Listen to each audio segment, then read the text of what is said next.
Bonjour à tous et bienvenue dans ce nouvel épisode de Vivez la Vendée. Aujourd'hui, on se trouve à la patinoire de La Roche-sur-Yon avec Hyacinthe. Bonjour Hyacinthe. Bonjour. Tu es animateur glacier, c'est ça? C'est un rôle assez atypique, non? Alors animateur glacier à la patinoire de La Roche-sur-Yon, c'est bien particulier puisqu'on est animateur lors des séances publiques, donc quand il y a du monde, comme ici en ce moment sur la glace. Et on est aussi glacier, c'est-à-dire qu'on passe aussi la petite machine que vous verrez peut-être tout à l'heure dans l'émission. La machine qui permet de refaire la glace de la patinoire une fois la séance terminée, ou entre les matchs de hockey sur glace, ou entre les séances de patinage artistique. Là, on est en pleine semaine, donc il n'y a pas trop de monde, c'est ça? Là, à l'heure qu'il est, on est mercredi, il est 10h25, on se cache rien sur le tournage. Il est 10h25, il y a peu de monde sur la glace, mais il y a une soixantaine d'enfants qui arrivent de Saint-Gilles-Croix-de-Vie, qui sont venus en car, qui viennent en groupe, qui vont venir s'essayer au patinage aussi dès ce matin.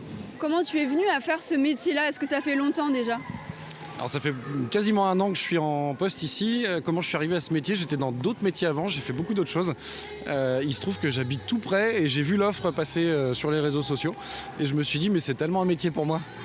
Parce que la patinoire, tu aimes ça depuis petit? Alors je venais à la patinoire quand j'étais jeune parce que j'habitais aussi le quartier, c'est vrai, et du coup je sais patiner. Mais il y a aussi le côté atypique du métier, complètement atypique, parce qu'on se retrouve à patiner, à s'occuper des gens, à parler avec les gens, à échanger, à donner des bonnes informations. Donc on passe des bons moments et les gens viennent pour du loisir, donc c'est super sympa, en plus de tout ce qu'il y a autour de tout ce métier-là. Qu'est-ce que cette patinoire, elle a de symbolique ici en Vendée? Alors c'est pas symbolique, c'est surtout que c'est la seule de Vendée, donc elle a surtout l'exclusivité. Il n'y a qu'un club de hockey sur glace, il n'y a qu'un club de patinage artistique en Vendée, ils sont à La Roche-sur-Yon, ils sont sur cette patinoire. Donc nous on s'occupe aussi de les recevoir en bonne condition tout au long de l'année, puisqu'on peut retrouver des choses sur cette patinoire du mois de juillet au mois de juillet. Il peut y avoir des stages en été pour des étrangers, pour des équipes de toute la France, que ce soit de la division de hockey supérieure ou que ce soit du patinage artistique, garçons comme filles, couple. On a vu ici Adam, le champion d'Europe de patinage artistique, il est venu l'année dernière pour s'entraîner par exemple. Donc on voit des choses tout au long de l'année. Comment ça se fait qu'il y ait très peu de patinoires ici en Vendée? Est-ce que c'est parce que ça coûte cher? Parce qu'on n'a pas envie d'investir là-dedans?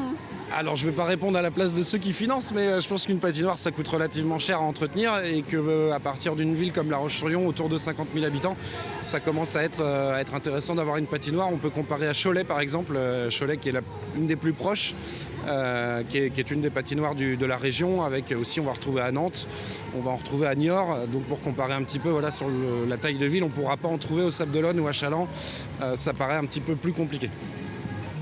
Je vois derrière toi, il y a plein d'enfants, pas mal de chutes. Comment tu gères ça? Parce que ça doit être une difficulté, non? Alors je rassure les parents, les enfants ça se casse pas trop à la patinoire. On les casse plus à l'extérieur qu'à l'intérieur de la patinoire. Mais là par exemple, à l'instant où on se parle, je les sens derrière moi et je pense qu'il va falloir qu'on les fasse tourner dans le bon sens. Puisque, que tout le monde le sache, il y a un sens sur une patinoire, on tourne toujours dans le même sens. Donc s'il y en a un peu partout dans tous les sens, oui ça va faire des accidents. On est à la banque à Patin. Comment ça se passe en termes de fréquentation en ce moment, vu qu'on est en pleine période de fête? Alors là, Noël, Nouvel An, c'est la période la plus faste de l'année. Il faut savoir qu'en général, on peut avoir à peu près 200-250 personnes sur une séance classique, séance publique en après-midi. Là, en ce moment, on va plutôt entre 500 et 600 personnes. Ça a pu monter même encore plus. À savoir que plus il y a de monde, moins c'est agréable aussi des fois de patiner. Mais c'est bien d'avoir quand même beaucoup de monde. Et pour ça, il faut un peu plus de 1000 paires de patins que vous voyez derrière moi. Donc là, on se trouve où? Là, c'est la sono, c'est ce qu'on appelle la sono à la patinoire. C'est là qu'on lance la musique à chaque séance publique, c'est un classique, il y a de la musique. Et puis, de temps en temps, quelques petites animations, on essaye de faire des jeux.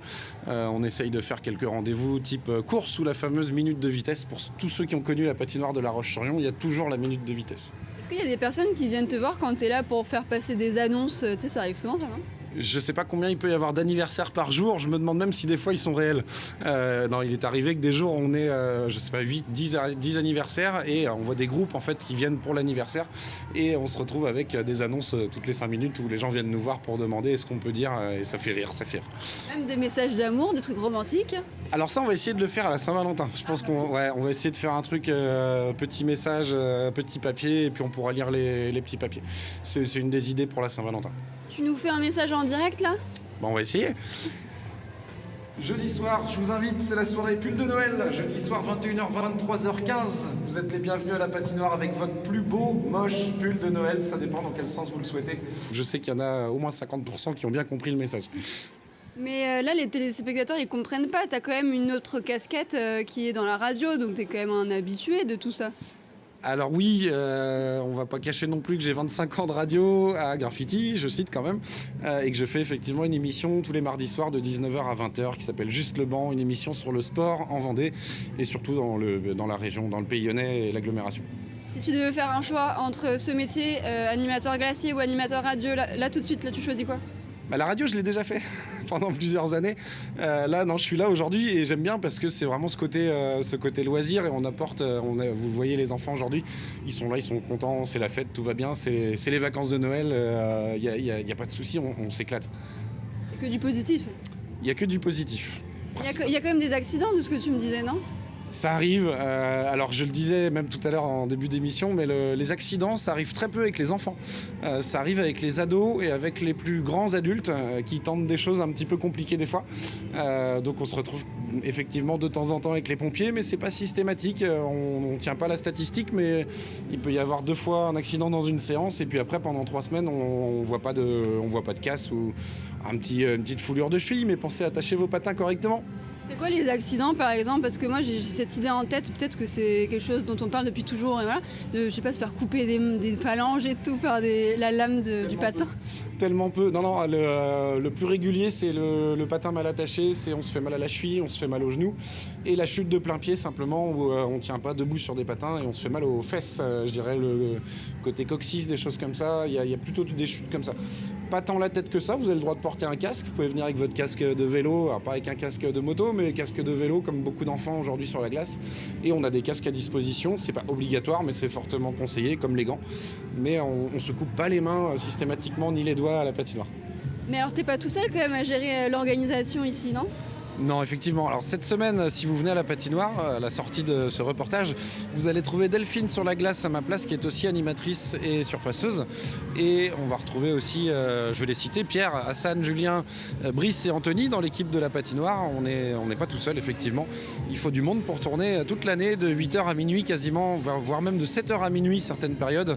La patinoire est ouverte, il y a de l'activité, du patinage artistique, du hockey sur glace. On a des scolaires, les enfants de la ville viennent à la patinoire. Du lundi au vendredi, ça ne s'arrête jamais, et le samedi et dimanche on va retrouver les matchs, on va retrouver les séances publiques. Donc, il y a toujours de l'activité. Merci Hyacinthe. Merci Anaïs.